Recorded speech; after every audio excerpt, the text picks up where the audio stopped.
What is up, everybody? Welcome back to the channel where I talk about all things NBA. So tonight I watched the Charlotte Hornets play the Utah Jazz, and for 2.5 quarters it was a pretty competitive game. In fact, the Hornets at one point in the third quarter were up 81-70, and then that's when the Utah Jazz just blew the brakes off of the Charlotte Hornets.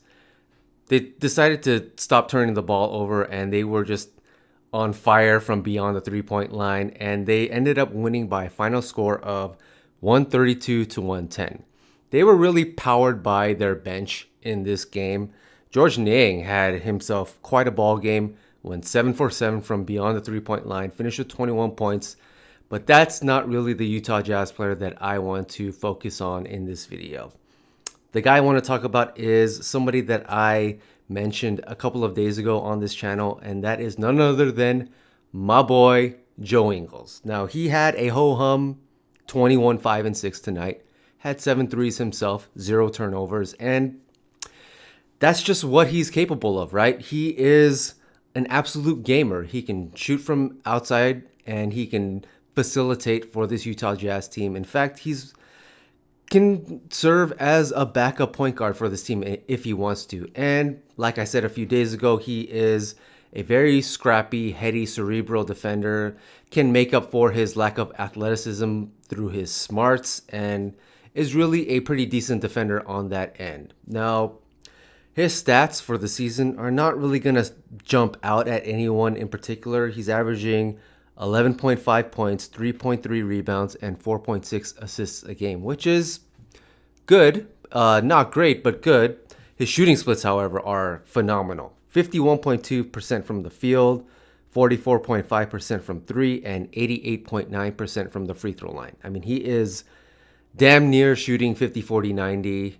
Another player in this league that is close to 50, 40, 90 this year. I don't know what's going on, but people are upping their efficiency game, like I said, and Joe Ingles is another one of those examples. Very efficient from the field, shooting wise, and he's a guy that just, never gets rattled when I watch him play. He's always playing at his own pace, and when I look at Joe Ingles, I ask myself, what is Joe Ingles afraid of? And I think the answer is nothing. I mean, I don't think any moment when it comes to basketball is going to be too big for him. We've all seen in the past him, go toe to toe with Paul George in the playoffs. And once I saw that a few years ago, I was like, this guy is a dog. He's a gamer. And he's a player that I want on my side when it comes to making a title run. But Joe Ingles, he's a role player, right? He is not going to ever garner any accolades in the NBA. That's kind of the definition of a role player, right?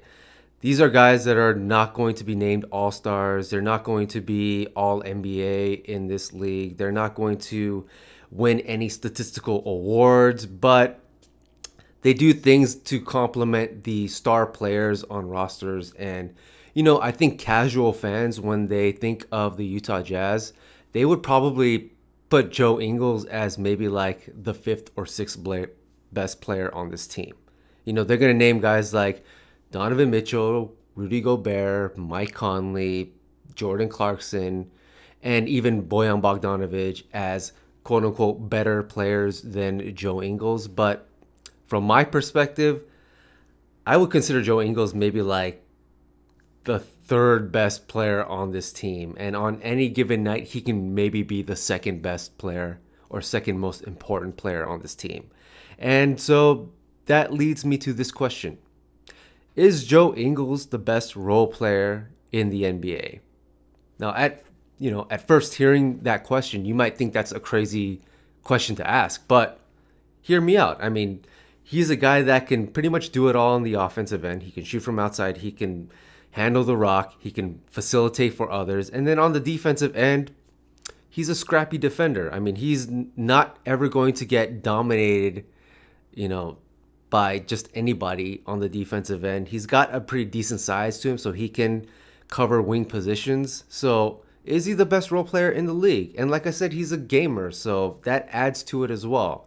And so in the spirit of this question, I took about a few seconds to jot down some of the better role players in this league. And, I'm going to for sure miss a few guys here and there, but just from the few seconds that I had to make this list, I'll name off some names here of role players, okay? You have Seth Curry, Joe Harris, Marcus Smart, Kyle Kuzma, Pat Bev, Mikal Bridges, Gary Trent Jr.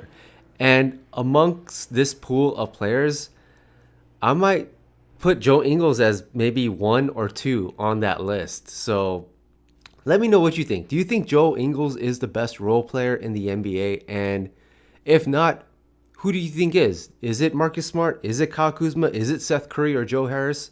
What do you think? Now, before I go, I do want to talk a little bit about the Utah Jazz. Now, currently, as it stands, after this win, they are sitting at 25-6.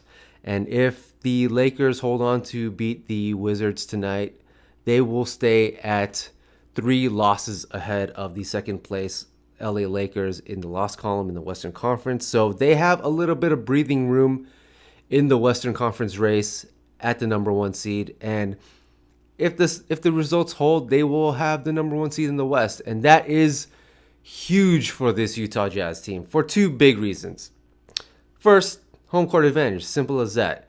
The Utah Jazz have one of the better home court advantages in the league. I mean, I've seen how many playoff games played in Utah where the fans are going crazy and, opposing teams come into Salt Lake City and just get rattled by the atmosphere and the environment there. And Utah really takes advantage of that. And hopefully by the time these playoffs come around, there will be fans back in the stadiums, more fans than there are now. And that's really going to amplify this Utah home court advantage. So by having the number 1 seed, the simple fact that they'll have home court throughout the playoffs is going to be a big factor for this Jazz team in their title run.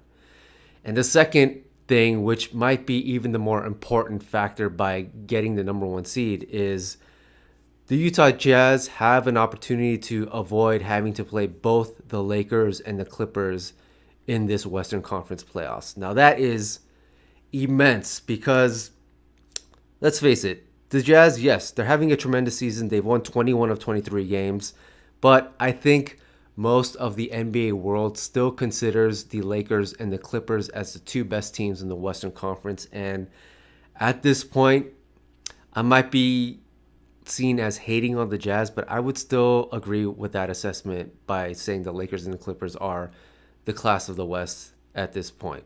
And really, when you look at those 2 LA teams, they kind of present some matchup problems for this Utah Jazz team. We just saw recently the Jazz play the Clippers, and their vaunted duo of Kawhi Leonard and Paul George, 2 really good 2-way wing players, big for their positions, presenting problems for this Utah Jazz team. And that size at the wing position may be a problem for Utah in the playoffs. And then for the Lakers, it's, LeBron James, right? And Anthony Davis, the best duo in the NBA. That's going to be a problem for any team in the league. So the second question I ask in this video is, if you're the Utah Jazz, who would you rather go up against in the playoffs? Would it be the Lakers or the Clippers? Let me know in the comments. For me personally, and this might be a biased view, but I would still rather play the Clippers over the Lakers if I'm the Utah Jazz, for the simple fact that you just can't bet against LeBron James in the playoffs just yet. He's still in his prime. He still has Anthony Davis as his, sidekick or his co-captain, and you just can't beat LeBron James in the playoffs. It's hard to do that. You basically need 3 Hall of Famers to beat a LeBron James team in the playoffs. So for that reason, I would probably lean towards wanting to play the Clippers over the Lakers if I'm the Jazz. But let me know in the comments, if you're the Jazz, who would you rather face in the Western Conference playoffs between the 2 LA teams? So that's all I want to say in this video. Thank you for watching. Please like the video, subscribe to the channel. Take care as always, and until next time, I will see you in the next one.